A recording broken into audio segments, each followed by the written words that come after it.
On poursuit dans la convivialité avec notre rendez-vous culture et c'est avec vous, Youssef Bouchiki. Bonjour Youssef. Bonjour, alors je crois que pour commencer, vous avez décroché un rendez-vous dans un théâtre avec un certain monsieur Palmade, c'est ça? Thomas, il est surprenant dans le lien. Alors c'est une pièce qui décortique les rapports mère-fils et Pierre Palmade est bouleversant de vérité face à Catherine Yegel. Je vous propose de l'écouter. Les images sont de Guillaume Beaufils. Tu m'enverras sur mon portable les photos. Un véritable touche-à-tout, Pierre Palmade. Comédie, one-man show, cinéma, un boulimique de l'humour. Aujourd'hui, il relève un nouveau défi. Donner la réplique à Catherine Yegel, l'une des plus grandes figures du théâtre français. Ça fait combien de temps que tu mets ce parfum? J'ai l'impression que je l'ai toujours connu.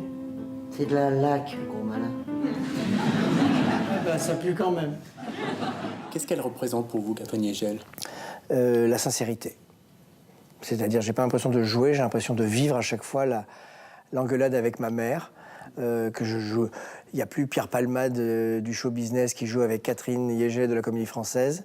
C'est juste une mère et son fils. Sans toi, je serais pas là, tout ça. Quoi, ça aussi, tu le contestes? Surtout pas. Grosse gratitude, au contraire. Je propose qu'on co-signe mon prochain livre, en précisant le partage des tâches. Accouchement du roman Stéphane Vigneault, accouchement de l'auteur Christiane Vigneault. Vous incarnez un écrivain célèbre, incompris par sa mère. Est-ce que vous avez vécu la même chose avec votre mère? J'ai connu ce que c'est qu'une mère un peu intimidée par la célébrité de son fils. Je sais ce que c'est qu'une mère qui vous aime coûte que coûte, qui vous aime d'une manière animale et avec l'étouffement que ça peut représenter parfois. Vous avez dit « je ne veux plus être un humoriste, je veux être un conteur qui a de l'humour ». Avec cette pièce, j'imagine que vous êtes comblé. Oui, je ne suis pas réduit à une machine à faire rire. J'ai adoré ça et je pense que je ferai de l'humour toute ma vie et je chercherai à être drôle toute ma vie, mais je ne veux pas faire que ça. Ça me prend tard, ça me prend à 50 ans, mais c'est intéressant d'être sérieux, poétique, un peu tragique, un peu énervé. Voilà, en plus d'être drôle.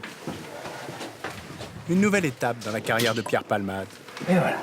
Sans pour autant renoncer au rire. Toujours sympathique, hein, Ouais, Pierre Palmade. et la pièce se joue actuellement au théâtre de la Gaîté-Montparnasse. Elle est vraiment formidable. On continue avec un spectacle de danse qui nous entraîne dans les mystères de la gravité, Youssef. Oui, on le doit à Angelin Préjlocage. Ça s'appelle Gravité, le concept physique que les danseurs ne cessent de défier tout au long de leur carrière. Alors, les 13 danseurs sautent, s'enlacent, se repoussent. C'est une succession de tableaux qui questionnent avec grâce les lois de la pesanteur. La musique est étonnante, hein. On passe sans transition de l'électro au classique. Ça va de Daft Punk à Bach en passant par Philip Glass.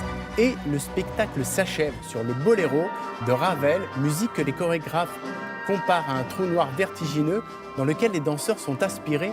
Vous en voyez quelques images.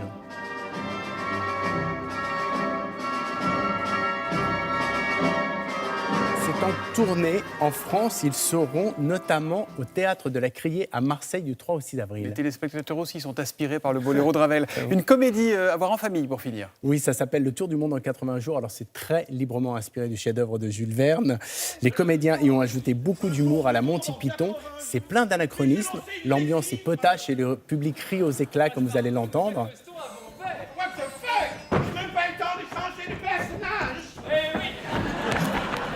On allait se baigner dans le Gange, c'est un fleuve sacré, il paraît que ça purifie. Voilà, pour info, hein, ça fait 10 ans que le spectacle existe et grâce à un très bon bouche à oreille, ils ont quand même attiré plus d'1 million de spectateurs. Allez le voir, c'est au Théâtre de la Tour Eiffel à Paris. Donc là, vous avez une grande bouche qui parle normalement à beaucoup d'oreilles dans le Trésor, donc ça devrait aller en s'aggravant. Merci beaucoup, Youssef.